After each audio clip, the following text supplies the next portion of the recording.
मैं स्ट्रीट से, डस्टबिन से मैं कुछ भी उठा के खाता था, मैं गटर में खेलता था। परमेश्वर ने जगत से ऐसा प्रेम किया कि उसने अपना इकलौता पुत्र दे दिया। कहीं नहीं लिखा कि क्रिश्चियनों से प्रेयर किया, उसने लिखा जगत से। परमेश्वर उस वचन में कहा कि मैं अपनी कसम खा के कहता हूं कि हर एक घुटना टिकेगा, हर एक जबान परमेश्वर का अंगीकार करेगी। तो सबको ही घुटने टेकना है परमेश्वर के सामने।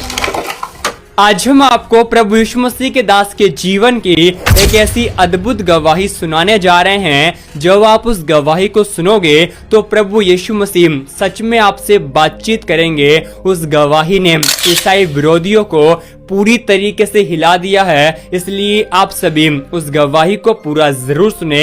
आप सभी उस गवाही को सुन सकते हैं। क्योंकि मैं भी हिंदू परिवार से हूं, ये भी हिंदू परिवार से है, और हमें यही लगता था कि जीसस जो है वो सिर्फ क्रिश्चियनों के गॉड है, हिंदुओं के नहीं है। हमें ऐसे ही फील होता था, इसको भी यही लगता था, और कुछ नहीं कर सकते। हमें बचपन से ही जो हमने सुना था वो हमें पता था कि जीसस क्रिश्चियनों के। लेकिन जब मैंने बाइबल पूरा पढ़ा तो वहां कहीं नहीं लिखा है। जॉन 3:16 में लिखा है कि परमेश्वर ने जगत से ऐसा प्रेम किया कि उसने अपना इकलौता पुत्र दे दिया। कहीं नहीं लिखा कि क्रिश्चियनों से प्रेयर किया, उसने लिखा जगत से। इसका मतलब वो सबसे प्यार करता है। तो मैं वचन इसलिए कनेक्ट कर रहा हूं कि जब मैं छोटा सा था तो मैंने अपने पिता को खो दिया। मेरे पिताजी की डेथ हो गई। मैं अपने पापा से बहुत प्यार करता था, और पूरे फैमिली में मेरी 3 बहनें, 3 सिस्टर हैं, और 3 सिस्टर है और 2 मेरे भाई थे छोटे, उनकी डेथ हो गई।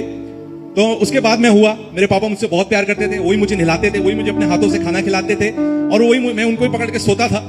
और छोटा सा था, स्कूल जाता नहीं था, उनके पीछे जाके कभी उनके लुंगी में जाके छुप जाता था। मम्मी बोलती कहाँ है, घर का नाम मेरा विकी है, बोले विकी कहाँ है, तो पापा बोलते थे वो तो चले गया स्कूल। बोले अरे मिला भी नहीं, चले गया। और मैं उनके लुंगी में जाके छुप जाता था, और मेरे को बचाते थे। मेरे को बोलते पढ़ाई करके क्या, इतना बड़ा बिजनेस है। मेरे पापा बहुत बड़ा बिजनेस था, बोले इतना बड़ा बिजनेस है तो पढ़ के क्या कोई फायदा नहीं, तू मत जा स्कूल। मेरे पापा मुझे बचाते थे, मैं स्कूल नहीं जाता था। छोटा सा था मैं, 6 साल का 7 साल का होगा, बहुत ज्यादा प्यार करता था। मैं आप लोगों को सीरियसली एक बात बताना चाहता हूं। पहला कुरिन्थियों 3:16 और 17 में लिखा हुआ है कि हमारा जो शरीर है वो परमेश्वर का मंदिर है।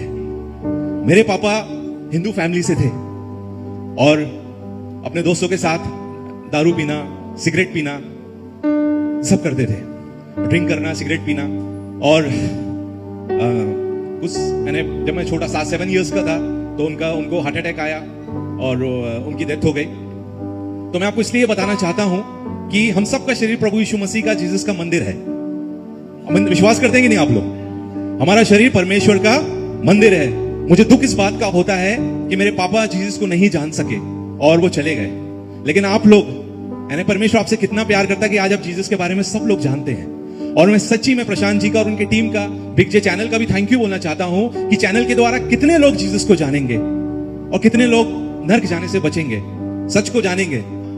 जॉन 8:32 में लिखा है कि तुम सत्य को जानोगे और सत्य तुम्हें स्वतंत्र करेगा। हम लोग सत्य को नहीं जानते थे, मेरे पापा सत्य को नहीं जानते थे, लेकिन चैनल के द्वारा आप लोग इतना अच्छा काम कर रहे हैं कि बहुत सारे लोग सत्य को जानेंगे और सत्य उन्हें स्वतंत्र करेगा। रोमियो 14:11 में लिखा हुआ है कि परमेश्वर ने अपनी कसम खाके कहा है, परमेश्वर उस वचन में कहा कि मैं अपनी कसम खाके कहता हूं कि हर एक घुटना टिकेगा, हर एक जबान परमेश्वर का अंगीकार करेगी। तो सबको ही घुटने टेकना है परमेश्वर के सामने, और हर एक जबान अंगीकार करेगी, वो कोई भी हो, वो रोड पे झाड़ू लगाने वाला हो या बड़ा सा बड़ा आदमी हो, आने वाले दिनों में हर एक को प्रभु यीशु मसीह के सामने घुटने टेकना है और जबान अंगीकार करेगी। क्योंकि हमारा परमेश्वर झूठ नहीं बोलता है। हमारा परमेश्वर ने अगर अपनी कसम खा के कहा है तो उसको डेफिनेटली वो पूरा करेगा। और मेरे पापा की डेथ हो गई, और मुझे बताया नहीं गया, क्योंकि मेरे हिंदू रीति रिवाज से सब हुआ। मेरे अंकल कुछ फिल्म इंडस्ट्री में थे, तो मुझे बोला गया कि आपके पापा को लकड़ियों में लिटा रहे हैं और आपको सिर्फ जाके चिता में आग जलाना है और आप टीवी में आओगे। मैं बहुत खुश था। मैंने अपने पड़ोस में अपने फ्रेंड्स को कहा, देखिए मैं आज टीवी में आऊंगा तो आप लोग जरूर देखना। और मैं बड़ा खुशी में उनको हिंदू रीति रिवाज से लकड़ी के ऊपर मेरे डैडी लेटे हुए थे, बड़ा हंसी से मैं जाके जलाने से पहले मेरे पापा को मैंने कहा, पापा ये लोग तो शूटिंग कर रहे हैं, लेकिन मेरे हाथ में जो आग है सच का है, तो अगर मैं जैसे ही जलाऊंगा आप तुरंत उठ जाना, नहीं तो आपको झटका लग जाएगा। मुझे आज भी याद है, मैं अपने पापा के कान में ये बातें कहा, उनको जलाया, मैं चले गया। और मैंने उनसे पूछा कि पापा उड़ गए थे? बोले जैसे ही आप ऐसे टर्न किए पापा को उठा लिया था हम लोगों ने। और मैं 1 दिन 2 दिन 3 दिन फिर मेरे को कहा कि पापा बिजनेस ट्रिप से बाहर गए, जैसे ही वो आएंगे तब तक मम्मी के साथ सो, मम्मी खाना खिलाएगी, मम्मी देखभाल करेगी। 1 महीना, 2 महीना, 3 महीना, 6 महीना मैं स्कूल जाना छोड़ दिया। मैं बिल्कुल पागलों के जैसा हो गया। 2 साल मेरी मम्मी हर डॉक्टर के पास मुझे लेके गई, हर बाबाओं के पास मुझे लेके गई। सब लोगों ने कहा कि हम कुछ नहीं कर सकते, और मेरी मम्मी हर समय रोती थी, क्योंकि मैं ऐसा हो गया था कि मैं स्ट्रीट से, आज मुझे आप देखिए मैं कैसा हूँ, मैं स्ट्रीट से डस्टबिन से मैं कुछ भी उठा के खाता था, मैं गटर में खेलता था, और मैं कहीं भी मैं जाता था, कहीं भी मम्मी मुझे नहलाती हुई तो मेरे को कुछ पता नहीं रहता था। मैं गटर में खेलता था, कुछ भी सामान उठा के ले आता था। मेंटली मेरे को सब बोलते थे अरे पागल पागल करके लोग मुझे बात करते थे। मैं सच में 3 साल तक मैं ऐसे ही था। मेरी एक आंटी थी, मेरी जो जीसस को मानती थी, यीशु मसीह को मानती थी, उन्होंने कहा कि क्या हो गया इसको, तो मम्मी ने बताया ये सब थोड़ा दिमाग से इसका ऐसा ऐसा, पापा की डेथ के बाद इसको शॉक लगा हुआ है। और मैं डॉक्टर के पास गई, सब जगह गई, लेकिन कुछ हो नहीं रहा है। मम्मी मेरी रोती थी, तो उन्होंने कहा देखिए जो काम डॉक्टर नहीं कर सकता वो हमारे डॉक्टरों को डॉक्टर प्रभु यीशु मसीह कर सकता है। और वो आने लगी, हमारे घर में प्रार्थना करने लगी, और प्रार्थना जैसे जैसे होने लगी वैसे वैसे मैं ठीक होने लगा, और प्रार्थना के द्वारा मैं बिल्कुल ठीक हो गया। लेकिन फिर भी मैं आंटी से चिढ़ता था, नाराज रहता था, क्योंकि मेरे दोस्तों ने कहा कि देखो ये जीसस को मानती है, और जीसस को अगर तुमने माना तो तुमको अपना नाम बदलना पड़ेगा, तुमको अपना नाम पीटर रखना पड़ेगा, एंथोनी रखना पड़ेगा, और तुम्हें अपना नाम, मेरा नाम विक्रांत आनंद है, ये सब हटाना पड़ेगा।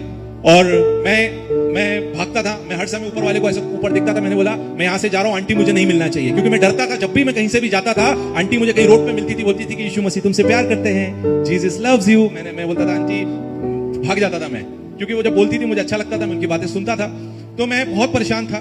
मेरे दोस्त लोग, मेरे फ्रेंड्स थे, वो लोग मुझे बोलते थे देखो, एक दिन हम लोग क्रिकेट मैच खेल रहे थे, और मेरे एक फ्रेंड ने कहा कि देखिए देख भाई ब्रदर, ये क्रिकेट का बैट जो है मेरे पापा लाए। मैंने बोला हाँ बहुत अच्छा है।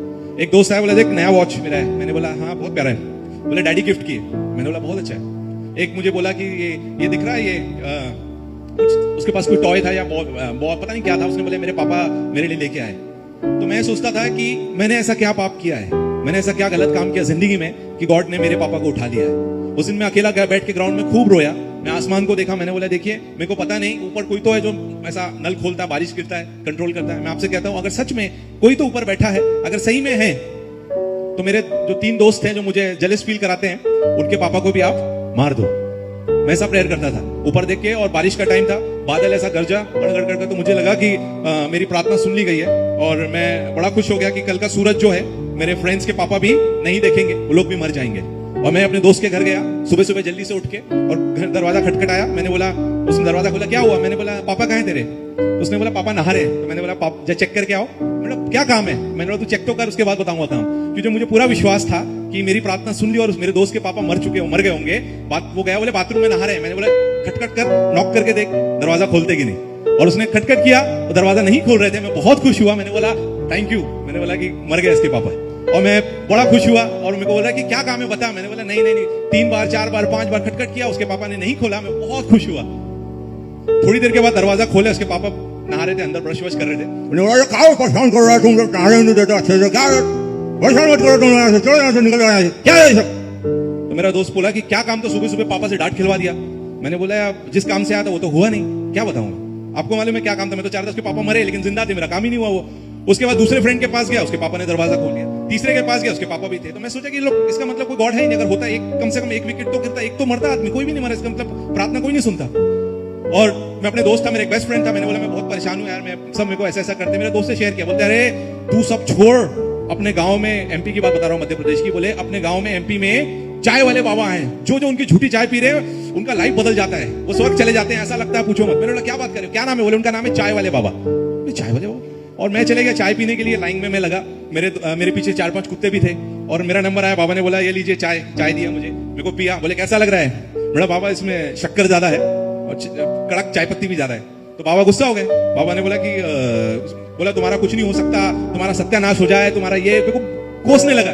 जैसे ही कोसने लगा, मेरा जो दोस्त है, मेरा बेस्ट फ्रेंड, वो बाबा के पैरों पर लेट गया। अरे बाबा इसको कुछ मत बोलो बाबा, इसको शराब मत दो बाबा, ये पहले ही पागल था बाबा, अगर आपने कुछ बोल दिया तो ये और पागल हो जाएगा, आप शराब मत दो, मैं हाथ जोड़ता हूँ, माफ कर दो बाबा। मैं उसको बोल रहा हूँ क्या हुआ तू रो रहा है? बाबा तेरे पीछे जो कुत्ते हैं वो पहले आदमी थे, बाबा ने श्राप दिया, वो कुत्ते बन गए। अरे मैं नहीं चाहता तू भी कुत्ता बन गए। और मैं उसको बोल रहा हूँ चल चल बाबा लेके जाओ इसको, ले। बाबा भी गुस्सा हो गया और मेरे को लेके गया वो।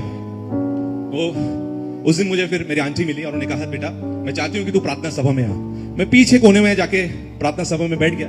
कभी भी आपको कोई प्रभु यीशु मसीह के बारे में, जीसस के बारे में बताता, आप ध्यान से सुनना। मैं वहां बैठा था, मेरी आंटी ने कहा कि तुम कहो जीसस मुझसे बात करो।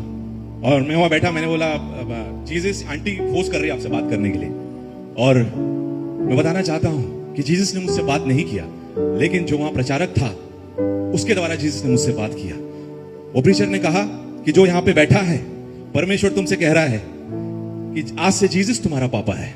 वो बात मुझे ना ऐसा तीर के जैसा दिल पे लगा, और मैं सोचता था कि मैं अपने पापा को इधर उधर ढूंढता था, लेकिन जीसस ही मेरे पापा है। मैं सच में मैं बताना चाहता हूं कि मैंने कहा कि मेरे दोस्त अपने पापा से बोलते हैं पापा बैट चाहिए। मैंने बोला अगर आप मेरे पापा हैं तो मुझे भी एक बैट चाहिए क्रिकेट का। मैंने बोला, नेक्स्ट डे मेरा दोस्त घर पे आया, बोलता हम कहीं बाहर जा रहे हैं, ये मेरे पापा ने लाया था, ये बैट ले ले। जो मैंने पापा से मांगा जीसस से, वो बैट मुझे मिला। थोड़ा बड़ा हुआ, मैंने बोला डैडी साइकिल चाहिए, साइकिल मिला। और बड़ा हो गया, मैंने बोला डैडी मैं बॉम्बे में मॉडलिंग करने लगा, मैंने बोला डैडी मुझे बाइक चाहिए, तो मुझे बाइक मिला। और बड़ा हो गया, मैंने बोला जीसस डैडी एक 4 व्हीलर दिलाइए ना मुझे। मेरे अकाउंट में पैसे नहीं थे, मैं परमेश्वर का धन्यवाद दूंगा अपने डैडी जीसस का।